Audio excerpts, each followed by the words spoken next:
আদিবাসীদের জমে চলে আসছি। এই জুম চাষগুলো কি করে করে সেটা আপনাদেরকে জানানোর জন্য।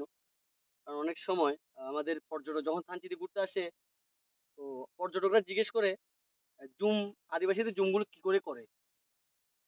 এই যে জুম করার আগে প্রক্রিয়াগুলো হচ্ছে, আদিবাসীরা আপনার প্রথমত ওর যে নির্দিষ্ট জায়গা আছে তার জমি আর কি, সেটার যে যদি জমিতে যদি গাছপালা থাকে বা মানে আগাছা থাকে, ওটা হচ্ছে কেটে ফেলে।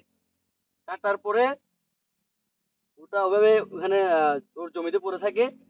ওটা যখন শুকনো হয়ে যায় তখন হচ্ছে আগুন লাগাই দেয়। আগুন লাগার পর এগুলো ছাই হয়ে ওই জমিতেই পড়ে থাকে। বৃষ্টি আসলে এইসব কাজগুলো করা হচ্ছে আপনার বৃষ্টি আগমনের আগে করে। কারণ আপনার যে জমিতে আগুন লাগাবে, ওই ওই কাঠগুলো যখন পুড়ে ছাই হবে, ওটা যদি শুধু বৃষ্টি ছাড়া ওই ছাইগুলো হচ্ছে আপনার এই আপনার ধুয়ে মুছে পরিষ্কার হবে না। জুম চাষ আদিবাসীদের জুম চাষ হচ্ছে আপনার নির্দিষ্ট জমিতে জুম চাষ করার আগে আপনার গাছপালাগুলো কেটে ফেলবে, তারপর পুড়িয়ে ছাই করে ফেলবে।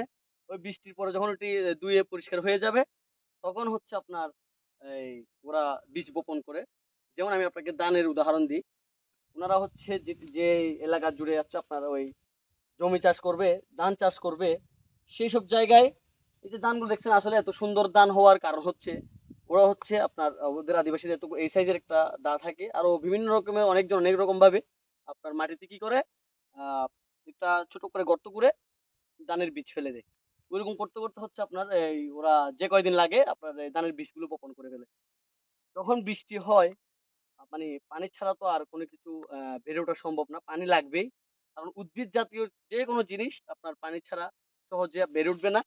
তাই এই যে আহ বৃষ্টি হওয়ার ফলে ওই ধান চারা যখন উদ্ভিদগুলো যখন বেড়ে উঠে, দেখেন ধানগুলোর আপনার গঠন দেখেন কত সুন্দর।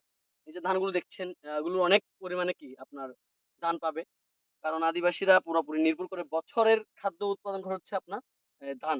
যেমন ওনারা হচ্ছে বছরব্যাপী অনেক রকমের খানা তৈরি করে। যেমন মারফা আছে, ভুট্টা আছে, তিল আছে, আদা আছে, হলুদ আছে, তারপর হচ্ছে এই ধানও।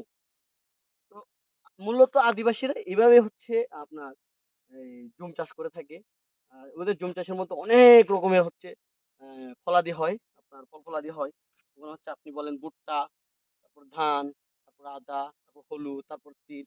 এই সবগুলো হচ্ছে ওদের জুম চাষের হচ্ছে উৎস। এগুলো দিয়ে হচ্ছে ওরা মূলত বাৎসরিক খাবারের অর্থ উপার্জন করে থাকে। গাইস, আজকে আপনাদের শুধু এইটুকু বলার জন্য, আমার পর্যটক ভাইরা যখন জিজ্ঞেস করে এই জুম চাষ কিভাবে করে আর আদিবাসীদের বাৎসরিক খাওয়ার কিভাবে ওই টাকাটা আসে, এই উৎসটা মানে ওরকম অনেকভাবে জিজ্ঞেস করে। এটা ক্লিয়ার করার জন্য আজকে একটা আদিবাসীদের জুম আসছি। তো গাইস, ভালো থাকবেন। আর আমার কথার মধ্যে যদি কোনো ভুল ত্রুটি থাকে আপনারা ক্ষমা দৃষ্টি দেখবেন। আসসালামু আলাইকুম।